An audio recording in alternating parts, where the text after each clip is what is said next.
your left, you will see Mr. Toad's prized teaspoon collection.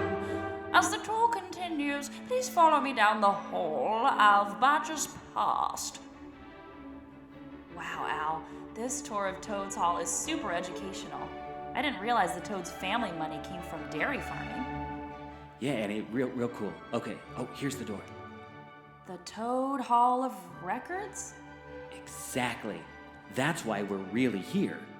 Al, I thought we took this tour because you said they gave out free shortbread cookies in the shape of Mr. Toad. You know how much I love my shortbread. Not quite, Annie. I found that researching Mr. Toad's wild ride has proven to be actually really hard. There's hardly anything on the internet about the story behind the attraction, and I thought if we wanted to find the real goods, we would have to go to the source. The Toad Hall of Records. Exactly.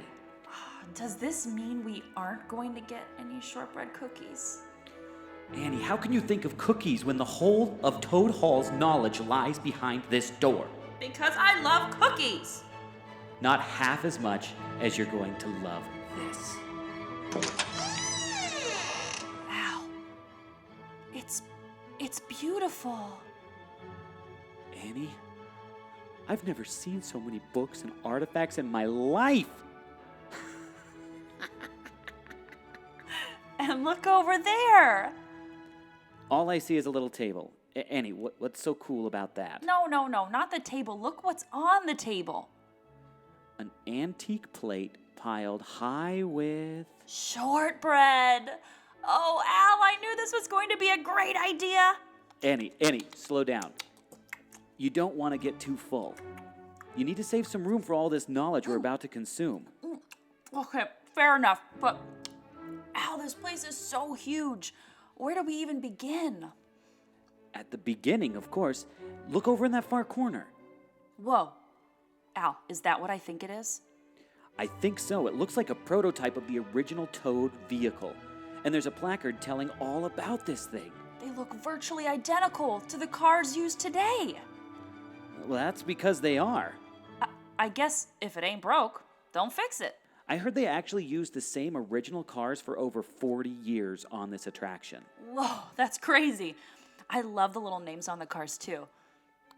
And it looks like originally there was only one Mr. Toad, Mr. McBadger, Mole, and Ratty car.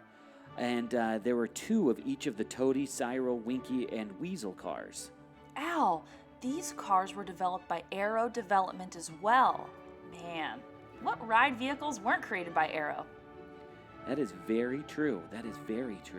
It looks like the cars were built with, 200 pounds of fiberglass and sheet metal, and it was one of the first things delivered to Disneyland back before it opened. Apparently there are no engineering drawings for the cars. They just had to pull designs from the templates from Bruce Bushman's sketch for the Mr. Toad car.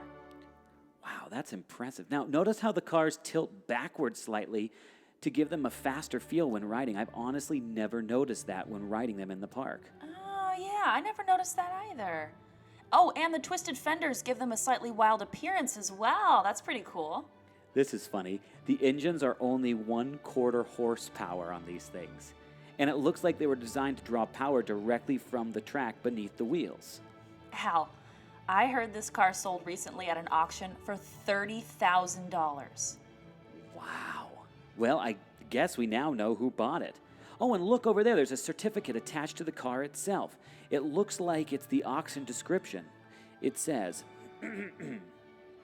the Toad ride was first considered as a form of roller coaster, with the cars following a downhill track towards obstacles such as parked cars, which would move out of the way at the last minute.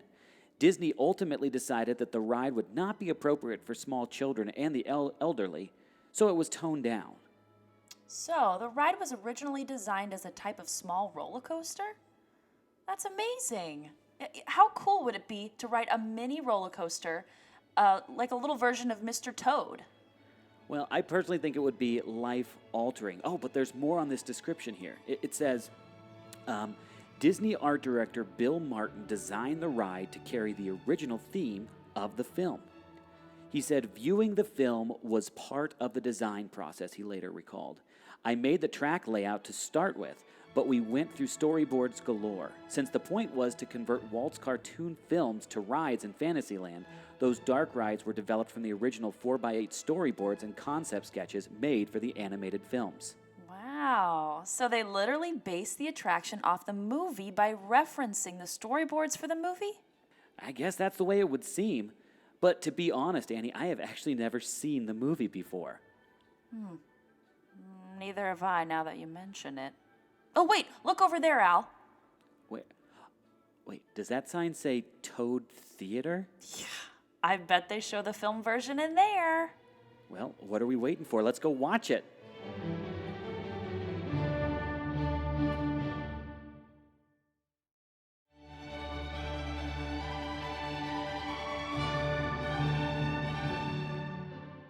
Wow, Al, that was an education in and of itself.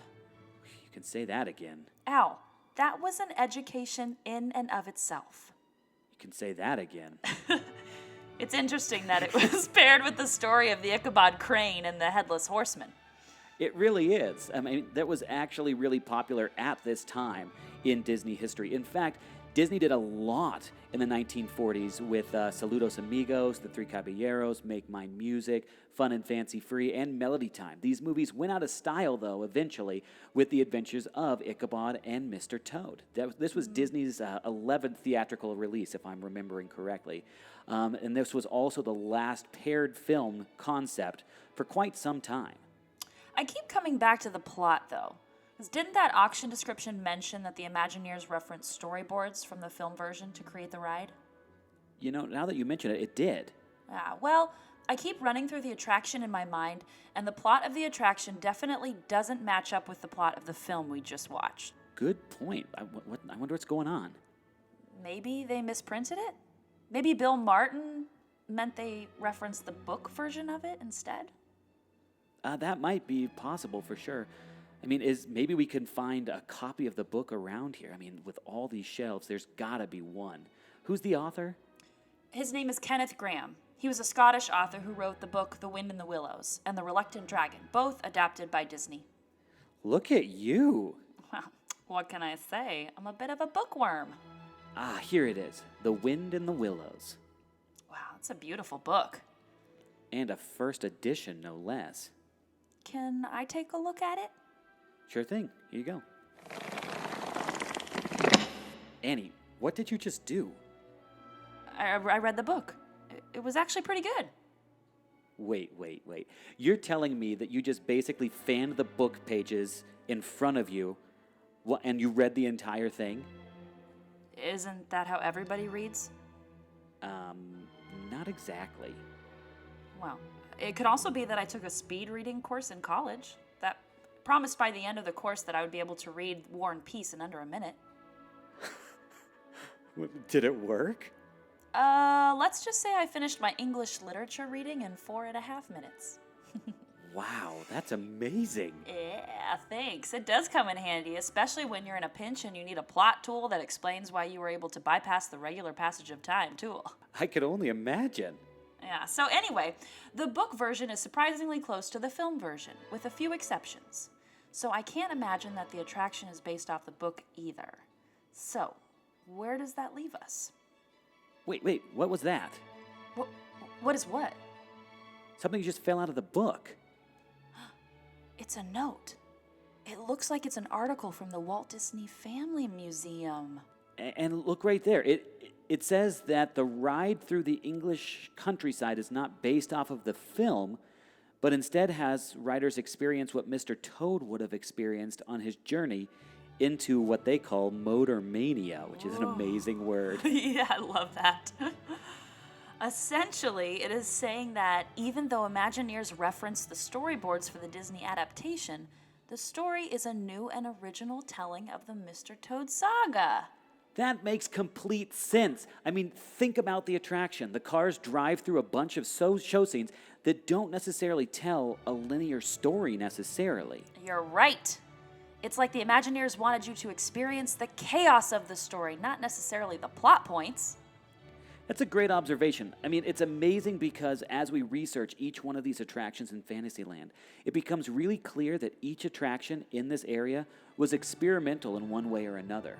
This attraction experimented by putting the guests in the driver's seat to experience what Toad would have felt, not necessarily what they would have seen in the movie. But it should be noted that a bunch of the plot points of the film version are hidden in the little details of the attraction. We drive through the pub, we drive through the courtroom, and so on. Good point. We finally have some starting point to work from. Mr. Toad was originally intended to be a mini coaster. Well, why didn't it end up that way then? Well, I think this memo over here might have something to do with it. Oh, how cute! It's encased in its own little glass display. It says here, for internal Disney use only. Mr. Bushman just received word from Mr. Disney that the roller coaster design of Mr. Toad's Wild Ride will be much too frightening of a ride experience for small children and the elderly. Relay the design team that the changes must be made. The roller coaster is out. Well, I guess that would explain it. Looks like Walt wanted it out. Sounds like it. So it looks like we are at square one again. We have no clue what happened after the roller coaster idea was scrapped. Well, maybe we don't give up hope just yet. Look over there at those pictures hanging on the wall. It looks like two unassuming guys. At first, yes, Annie, but to a trained Disney nerd's eye like I have, these two people are heroes in the Disney story. Who are they? This over here is Ken Anderson, and that is Claude Coates. Yeah, who are they? Well, Ken Anderson was a Disney set designer, and Claude Coates was one of the animators who worked out the color stylings on the Mr. Toad film. Wow, Al, that is impressive that you remember that. To be honest, I just saw it in the credits of the movie we just watched. But I do remember that Claude Coates was a really famous WED engineer who was responsible for much of the design elements of early Disneyland. He's also the guy who kind of shaped the future of famed Imagineer Tony Baxter. And if you want to hear more about that story with Claude Coates, Annie, you should go back and listen to when Harry and I talked about Big Thunder Mountain. But moving on, sorry. Oh, okay. Oh, by the way, the plaque under the photo says that they were tasked with designing the sets and interiors on the attraction. You know, I think I remember hearing about that now that you mention it. The team was comprised of Anderson and Coates on the design team and Bill Martin on overall attraction design. Shh! What are you Be doing? quiet. Get down. What are you talking about? Hey. Annie, what are you doing? I just saw a police officer in the corner of the room. What? Annie, don't be ridiculous. We are definitely the only ones in here. How many shortbread cookies did you have? 30. Al, I know what I saw. Look, right over there. You can see the top of his little blue constable hat. You're right. That is a constable's hat. But he's hardly moving at all. Maybe he's sleeping? Oh, I have an idea. Okay, what is it? Okay, we sneak up on him, chloroform him, drag him outside, dump him in his car, and call it a day. Wow, that plan sounds straight up illegal. And where would you get chloroform from anyway? We'll work out the details as we go. Let's strike before he gets wise that we're here. Wait. Let's just sneak over there and see what's going on first. Just make sure you don't knock anything over or give away that we're here. Psst. I see his foot. It's comically large. You're right. He's standing still, almost as stiff as a board. Annie? I think he is a board. Wait, what do you mean? I mean, look at it. This is one of the wooden cutouts of a police constable that pops out on the attraction in a vain attempt to get you slowed down on your wild ride. Oh, my word. Well, I guess I found this bottle of chloroform for nothing. Well, Annie, to be fair, you never know when you're going to need something like that, I suppose. True enough, Al. The painting on this constable is really interesting, actually. That's because it's the paint that reacts to blacklight. This was actually really common for Imagineers to use on many of the early dark rides. During the mid-50s, black lights were all the rage, and Disney was definitely on the black light bandwagon. Toad was also like many of the early other dark rides in that set pieces were mostly plywood flats like this, with set design painted on them. It is a simple but effective design. You know, you really do feel immersed in Toad's perilous misdeeds in spite of everything being painted onto simple plywood boards like that. Well, that's the magic of Imagineering. Speaking of Imagineering, look at this little model of the attraction. You can see the entire ride system on this thing. And what is that sticky note attached? It says, like, create Bill Martin placard. Bill Martin? Wait, that name sounds familiar. Like we talked about earlier, Bill Martin was an early WED employee. Now, again, he was the guy who was charged with creating the track layout for Toad. Toad's ride path was designed to be fast, like really fast, if I remember. They had designed most of the doors and such to be pulled open by mechanisms, but in the early days of the attractions, some of them were actually knocked open by the velocity of the cars.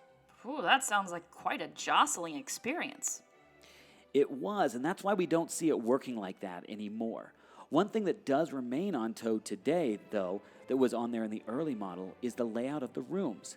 The ride path goes from being open and spacious at the beginning to more cramped and claustrophobic as the attraction rolls on. It's those little touches like that, the touches we would never consciously notice, that makes these attractions such amazing little marvels of Imagineering and engineering and creativity. I couldn't have said it better myself. But Al, on this model, it looks like none of the gags are in place on the attraction. It is just the ride path. So what's that about? Well, let me look at the date when this model was constructed. Yep, that would explain it. Explain what? Well, as you can see here, this model was made before the opening of the park. The park was opened, as we know, July 17th, 1955, and this model is marked late 1954. Bill Martin famously designed this path for Mr. Toad without any knowledge of what kind of gags were going to be installed on the ride because they were in such a hurry to build it. So he was designing it blindly? Pretty much. But honestly, now that I think about it, it doesn't sound that out of the ordinary. I mean, Peter Pan's flight was basically thrown together as they went, so why wouldn't Mr. Toad's be any different? Great point. And look at the location of where this ride path the model is displaying is located. Am I reading it correctly? Does that say this track layout could be found on the Disney Studios lot? It sure does. Just like Peter Pan, Mr. Toad was created before there was a space built for it in the park up at the studios in Burbank. Man, talk about stressful. Imagine creating something like this without even having the actual space to test it in. It really would be a nightmare. Oh, Annie, look under the model. Oh, we've hit the jackpot, Al. It's the original schematics of Mr. Toad, complete with notes from Imagineers. Oh, and look at that. This note here is criticizing Peter Pan's flight for taking up so much space. Apparently, because of Pan's size, Imagineers were left with a little space to work with on Toad. It even says on this notation that 12 cars were designed for the attraction, but there's only room for 9 cars due to show spacing and safety concerns. Honestly, 9 cars doesn't sound like a lot. I don't think it does either. If this note is correct, then the ride duration for Toad is 1 minute, 38 seconds. Then that means this attraction could only carry 700 people through per hour. Good on-the-fly math, Annie. Thanks. I had a summer internship working for NASA, so I got pretty good with numbers and figures during my time there. Wait, you had a summer internship with NASA? Annie, didn't you major in art in college? I sure did. And that's why an internship with the National Art Society of America was a perfect fit. Ow! They had me work out all the books. Okay, but enough about me. Compared to something like Pirates of the Caribbean that can push 2,800 people per hour through at peak time, Mr. Toad's numbers are really tiny. You're absolutely right. Thankfully, it doesn't have much mass appeal like Pirates does. Otherwise, the lines would be abysmal. Peter Pan, Alice. Look at this, Al. What is it, Annie? Take a look, Al, yourself. Look. Mr. Toad's Guide to Gags. Annie, is this the guidebook for the attraction? It looks like it. It's filled with every gag idea in the attraction. Oh, look at this. Some of these never even made it into the attraction itself. And it looks like it's a good thing that some of these didn't make it in. Yeah, there definitely are some stinkers in here. Whew. But remember, not all ideas can be 100% amazing right out of the chute. True enough. But the ones that work really work. I mean, look here. The train gag at the end of the attraction is one of the first things that was created in here, and that gag is one of the most iconic on the ride. I couldn't agree with you more. It's a simple gag, but one that works so well. Oh, look, the hell gag section, my favorite. I have always been kind of alarmed by the hell sequence on this attraction. I know, I have been too. It seems like a really dark and kind of twisted way for a ride in Fantasyland, or any land in that matter. But, oh wait, look here. That's Walt's signature. So does that mean that Walt himself signed off on the addition of this hell room? In a way, I guess it makes sense. The story of Mr. Toad, as told in the attraction, is one of the cautionary nature. Excessive obsession and a disregard for others can result in meeting with the devil at your demise. Annie, that was you waxing poetic. Man. Oh. I had Well to played. take a moment. I had to take a moment. Well, it's actually a dark and sad result, I guess, but it plays fully in line with the twisted nature of cautionary tales. So, it looks like the team started out very basic with gags and design at the opening in 1955. But it looks like they added more gags and details in 1961. Just simple things, like adding these improved doors and barriers over there. And these crates and barrels here. Looks like they went through a couple of revisions of the figures on attractions over the years. Oh, but here's the doozy. The 1983 reopening of the attraction. This is huge. Ooh, there are pages and pages of revisions for this period. The overhaul of Fantasyland during this period really did have a huge effect on everything in the area. It sure did. This was the time that the medieval tent theme left Fantasyland to be replaced with what we know it as now. This was the time that the exterior facade took the shape of a replica of Toad Hall. The loading area was also enlarged. Believe it or not, this wasn't the first time we saw a replica of Toad Hall in Disneyland. Before the revamp, Toad Hall existed somewhere else in Fantasyland, on the banks of Storybook Land. Sadly, though, it was bulldozed in 1944 to make way for Aladdin. No. Yeah, don't get too sad though, Al. Imagineers replaced it in another location on Storybook, so it's not gone, just relocated. Whew, that's good to hear. Yeah, I would have felt really bad for Mr. Toad if they'd just been like, nope, Aladdin. Smell you later, Toad. The kids want Aladdin. The loading area was also expanded and the track looks like it was lengthened. The cool statue of Mr. Toad and Cyril in Town Square was also added around this time. They also added some of the fun signs. Ooh, these are my favorite ones.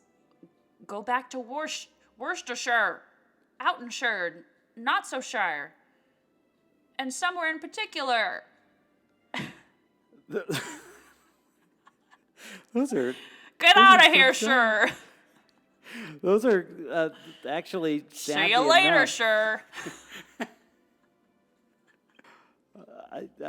Those signs, sadly, are signs that my high school guidance counselor predicted would be marking my path in life. Yeah, sadly, the dude was spot on. I am get out in Shire. You've done well for yourself, Al, don't worry. You showed him. Oh, Worcestershire. That's my favorite one. Okay, they also added the stunted trees and stormy skies toward the end of the ride that all imply looming danger. I'm not so Shire about that. Oh, gosh. It's the little details you never notice because the ride is so fast, and they make this dark ride thing look so darn charming. It is amazing because as we look through all of these halls through here and all of these different nooks and crannies, it's got so much information about the ride that I've never noticed before because until I thought about it right now, I didn't realize that everything is zooming past you so quickly that I notice only and remember only a couple of real pieces of this attraction. It's just amazing how quickly it blows by you. Yeah, all I remember is going to hell. Exactly. Exactly. Oh, and it looks like the fiery welcome sign engulfed in felt flames marking the entrance to hell got a bit of a makeover as well during this time. I mean, look at this picture, Annie. This thing looks like something out of like a dark carnival of the 1920s. That's amazing. It was amazing. also, I know, it's actually kind of disturbing. Well, the whole thing's disturbing, but it looks like those little devils known as, apparently this note says cow devils because of their horns, barbed tail, and pear shape that were once flat cutouts now became rubberized bouncing entities around this time as well. You know, it's almost like they took this roller coaster idea and wanted to make it more accessible for children, but someone like in the attraction group really wanted to scare children still. It is so true because nothing in this room indicates exactly what their reasoning for ending in hell like this is. And there's no happy ending, it seems like, unless, well, I've got an idea, but I'll save that for later. Okay, I would love to hear it. But you know what? I have to point you to this because, look, it says that they added the evil prosecutor in the hell area around this time, too. You remember him? I will never forget this dude because every single time he jumps up and says, "Guilty!" That always rings through the halls of my mind whenever I'm tempted to use that fast pass after the expiration time. This hell sequence really has gotten deep into my psyche. Well, many people propose that the hellish end is a dream sequence, but Imagineers would beg to differ. And that's exactly what I was going to say earlier, is it almost seems like it's a nightmare that Toad wakes up from. So wait, why do you say Imagineers beg to differ? Well, as you walk the queue area of the Haunted Mansion, who do you see on a headstone inside the pet cemetery? Oh my word, Mr. Toad. Yep. Whoa, I never linked those two together until this very moment. This attraction's ending just got a lot darker for me. Yep, I have something that will cheer you up, though. And what is that? Over on that table. Ooh. An original DNC ticket for Mr. Toad? So, Toad was originally a D ticket and moved to a C ticket. Well, that was pretty common for attractions to go from a loftier, more expensive status to a more affordable status over time. Yeah, that makes sense. Oh, Annie, over there, look. A world map with different random locations circled? Not entirely random, Annie. Those are the spots around the world where something Toad-related is located. It looks like the spot in Orlando has an X slashing it out. What's that about? Well, I do know there used to be a Mr. Toad's Wild Ride in Walt Disney World, but it's gone now. What happened to it? You know, Annie, I'm actually not too sure. Well, maybe that VHS over there might shine some light on the subject. Oh, which VHS? The one that's labeled Whatever Happened to Toad in Orlando? That one. Let's pop it in, this old VHS player over here.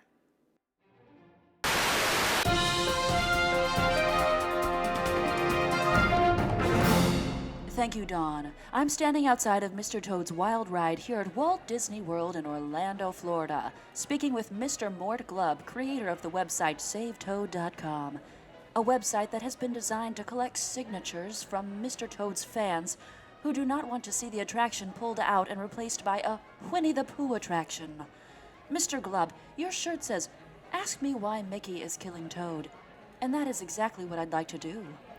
Oh, well, Diane, the supposed powers that be have decided Mr. Toad's Wild Ride isn't, quote-unquote, performing how they would like and feel like because of that, they need to replace it with a pile of poo.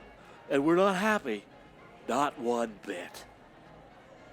But isn't it true that Disney has claimed to learn from the backlash over the unannounced closure of 20,000 Leagues Under the Sea that left fans of the attraction feeling left without a sense of closure due to not being able to receive a fabled last ride?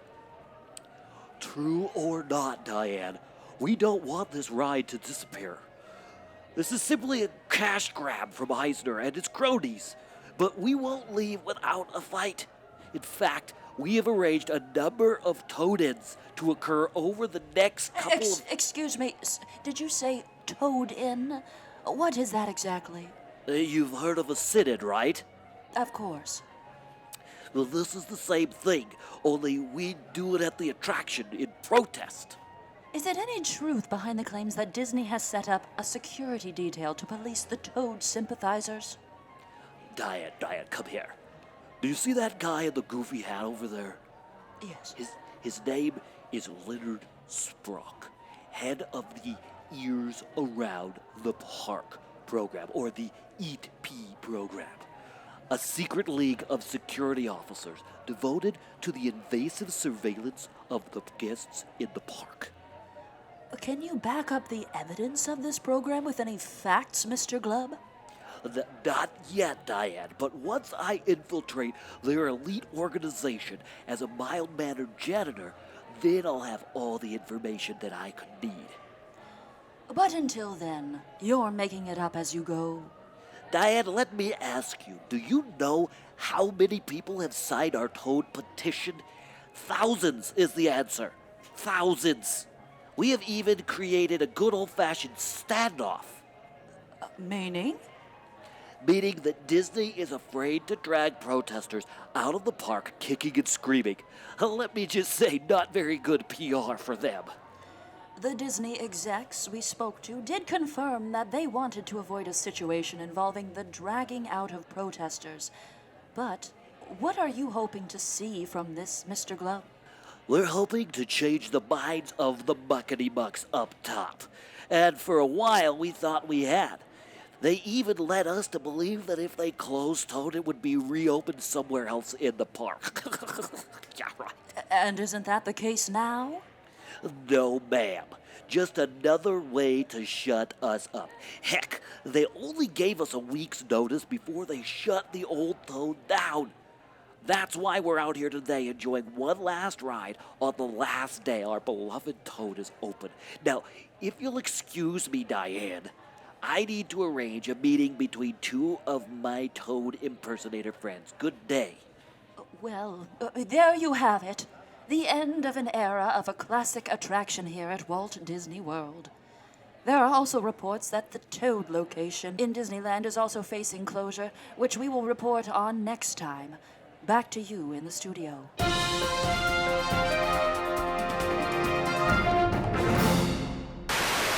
What? They were going to close Toad in Disneyland? Not exactly. So I actually remember this. When this news broke, some reporters didn't know the difference between Walt Disney World and Disneyland, which resulted in some reporters claiming that the ride was going to close down in Disneyland instead of Walt Disney World. Whew. I am so glad Mr. Toad is still alive and kicking in Disneyland. It's an iconic piece of Disney history that, even though it has changed here and there over the years, continues to delight and surprise guests the world round.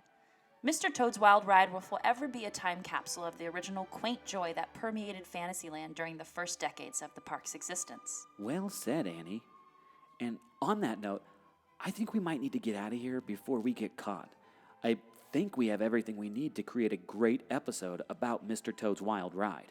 We need to remember to add to the episode that people should follow us on Instagram and join our Facebook page, where we are always chatting about fun Disney-related stuff, too. Great idea, Annie. We also can't forget to ask them to leave a kind review on Apple Podcasts if they're willing. Great idea, Al. Ooh, wait. This is perfect timing. I think the tour group is right through this door. And that concludes our tour of Toad Hall. If you enjoyed the tour, my name is Margaret. If you did not, my name is not important. Now, as you exit Toad Hall, be sure to watch your head and watch your step. If you happen to miss your step and hit your head, please watch your language. Goodbye.